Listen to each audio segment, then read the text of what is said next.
Hey y'all, it's David, and I'm back with my coffee. I promise, I don't think this is becoming a thing, but this might be becoming a thing. If you were one of those that was wondering, this is what kind of coffee it is. Focus on that camera. We can't find this anywhere. I can't even find it online anywhere. When HEB here in Texas was clearancing them to get them off the shelves, they went down to about $4 a bag. So no kidding, I was on a mission to clear out all the HEBs in San Antonio. So we've got bags upon bags upon bags of that stuff. Getting ready for the tribulation. Don't want no evil antichrist regime taking my coffee away from me. Sorry to bother you with eschatology again. Actually, I'm just joking. I love eschatology. It's one of my favorite subjects. But anyway, I wanted to continue the Restoring Delight in the Word playlist in this video and talk about my number one challenge in full-time ministry. In any type of ministry, especially full-time ministry, there's a lot of fun challenges. Like there's challenges at pretty much any job or anything you're gonna do. You're gonna face challenges and have to overcome them. But my number one challenge actually surprises people, and it's the thing that I keep before me constantly. And so to give you a little bit of background, I've been working full-time since a teenager, and I did time in the military. I've done time at other places doing construction, and there's always been this thing in me, no matter where I work, no matter what the uniform or non-uniform is, I just want to get home and I want to get out of my work clothes. If I was doing construction or military, it's like I want to get clean, I want to get out of my uniform, I want to get out of my construction clothes. Or if I worked at a nicer place, it's like I want to get out of this lame collared shirt and khaki pants. Just to completely disconnect from work and be at home with my family, with the things that I enjoy doing. And even before I was saved, I always had this value of I am a husband and a father first.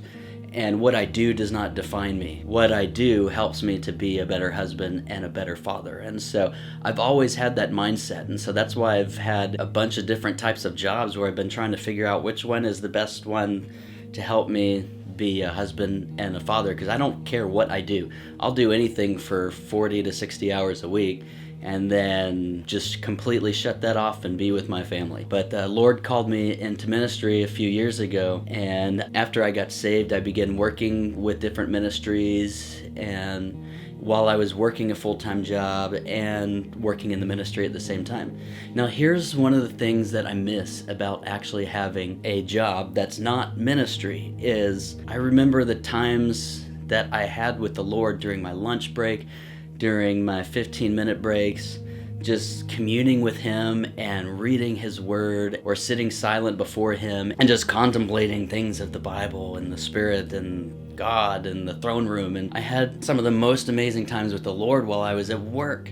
And the opportunity to evangelize while you're at work, because you're always with a sea of people. The non-Christians are kind of like, you're not like any Christian I've met before, so tell me about Jesus. And so I miss the relationships that I had working in a place that wasn't ministry. Anyway, those things I just absolutely miss. So it was really easy in those situations to be at work all day and then to finally come home and just be, oh man, finally, Lord, I get to be with you without any distractions. It's amazing. And I would get home at whatever time I get home and just be in the Word for hours in the family room while the kids are running around and stuff, and just being there, being present as a father, being present as a husband, but just staying in the Word and staying in that communication with the Lord just through prayer. And I just remember those seasons were amazing. And so transitioned out of the workplace and into starting a new ministry called SA Tabernacle. And so if you're in San Antonio and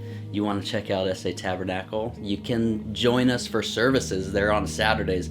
And then we have a prayer room time open during the week. You can look at satabernacle.org and find all the schedules right now, and the schedules always fluctuate, so check the schedule before you come, but they're always up to date. So anyway, when the Lord did that, we started the ministry first. I had my full-time job for about 6-8 months after that, before my wife and I were both in agreement through prayer, it's time to leave my job and focus on the ministry full-time. When we made that transition, you might have seen, I think I mentioned it in my Building the Library on a Budget video, but how we started our ministry was there was an old Methodist building that was sitting empty for about 2.5 years, and gave it to another ministry to use for free, and the Methodists are still paying the insurance on it and all that stuff. It was glorious. And so in partnership with that ministry's vision, they actually had no plans for that beautiful Methodist sanctuary. And so in hearing our vision for the house of prayer, they opened up that sanctuary to us free of charge for the first 2.5 years that we were open and in operation. Had free access to that sanctuary 24/7. And then they actually opened up a couple rooms for my family and I to move upstairs. So we sold our home and we ended up moving into this Methodist building where we started the ministry. And so I'm going to get into my biggest challenge of ministry in this way, so you understand the context of I'm living in the church and where we're starting the house of prayer. Before we moved out of the Methodist building, we were up to 120 hours of day and night worship and prayer in that sanctuary. And so every time we would have to get up and use the restroom or wash the dishes, we're hearing prayer and worship. And so we're living in this environment, you guys. And so people would come and visit SA Tabernacle and ask, all kinds of questions, because some people this was new, some people they're familiar with the Davidic order of worship. And every time when they found out that me and my family, my wife and 2 boys lived in the Methodist church, their eyes would get big and they just like, oh, that's amazing. What's it like living in a church? And my answer 100% of the time astonished them. And I said, the biggest challenge of living in the church and being around all this is keeping my heart soft and tender and responsive to the Lord. And then they're like, oh, I was thinking you're having like dreams and visions and Jesus comes down and walks with you personally and has conversations with you in the prayer garden and just, I don't know what their thoughts were, but they're like, wow, you live in the church and you live around this constant service to the Lord. And just when I would say that, the biggest challenge is to keep your heart soft and tender and responsive to the Lord. It was just kind of like, oh, maybe I don't want to live in a church either. I don't know. But don't get me wrong, like it was fun. It had some great challenges, and that really was the biggest challenge.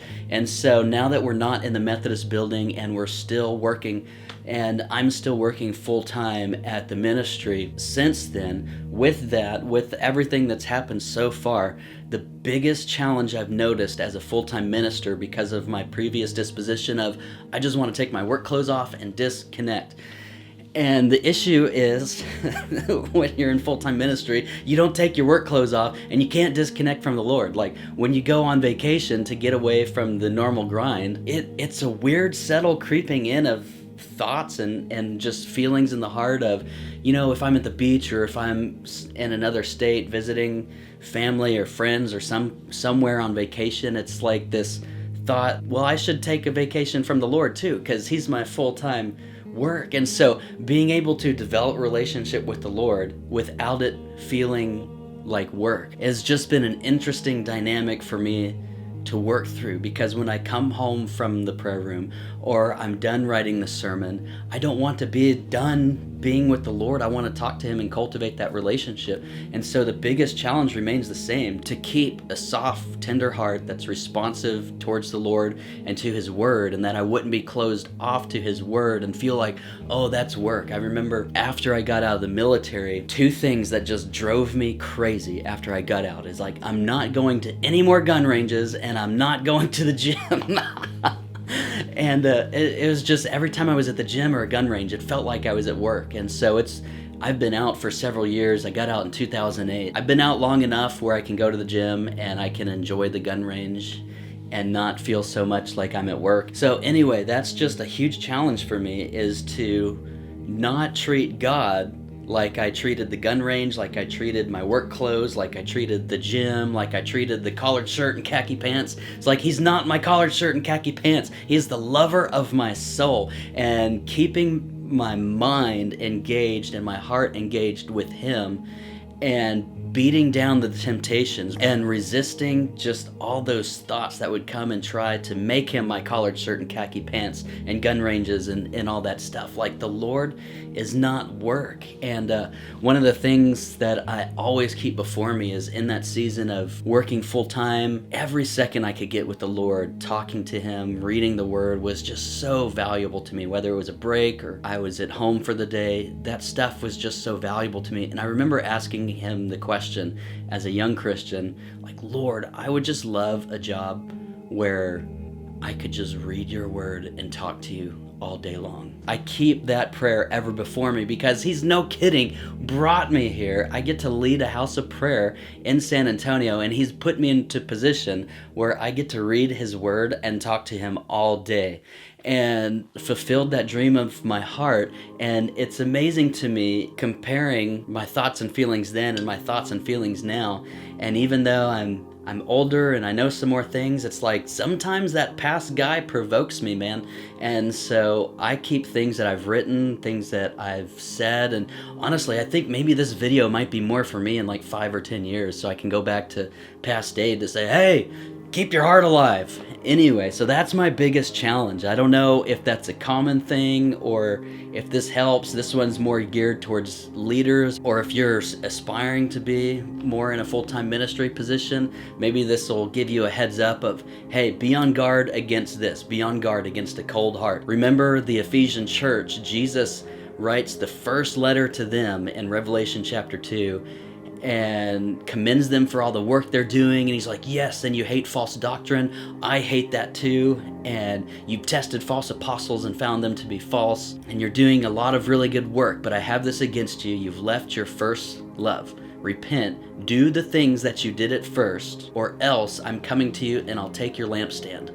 And Jesus reveals that the lampstands are the churches. And so in effect, what he's saying is, if you don't repent and cultivate a tender, responsive heart towards me, if you don't pursue love, I'm going to remove your lampstand. You're not going to be my church anymore. You're not going to be the representative of my name and authority in the earth anymore. Oh my goodness. So he's not going to multiply a loveless church, a loveless ministry, no matter how good the work is. He will not put his stamp of approval on it. In fact, he will come and take the lampstand. And so above all else, pursue love, chase love God with all your heart, soul, mind, and strength. Love your neighbor as yourself. Love each other as he has loved us. And hashtag Sermon on the Mount, love your enemies, because your enemies might not be his enemies. Anyway, I just went off on a thing there. So I hope this helps, and just cultivate love. Do what you can to maintain a soft, responsive heart towards the Lord, towards his word, towards prayer. Keep the conversation going, and pray for me too, that I wouldn't put God in that work box of khaki pants and collared shirts and gun ranges and stuff.